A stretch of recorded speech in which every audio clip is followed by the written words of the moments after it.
Hey guys, here we have the Smith machine back squat.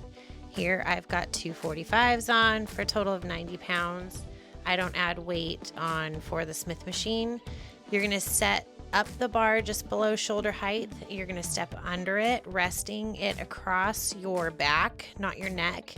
You're gonna step up and pull the bar backwards to unhook it.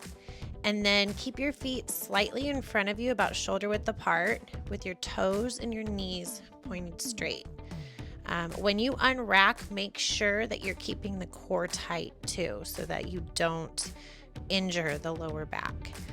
As you lower down slow, you're going to be controlled. So think hips back and then down. Aim for the thighs to be about parallel to the ground. If you want to work more glutes, go deeper. No half reps for glutes. Then you're going to drive through the midfoot to stand tall.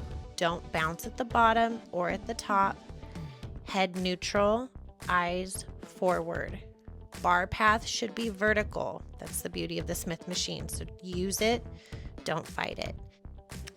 Extra pro tip here, I'm going to be doing 8 and I'm going to be going slow and controlled. Pro tip is to keep your core tight, kind of like you're bracing for a punch, and don't let your knees cave in. Oftentimes when we're weaker, the knees are going to cave to try to help lift the weight up. You want to keep them in line with your toes with every rep. So stability equals safety plus power. Let's go. Straight ahead. Don't bow.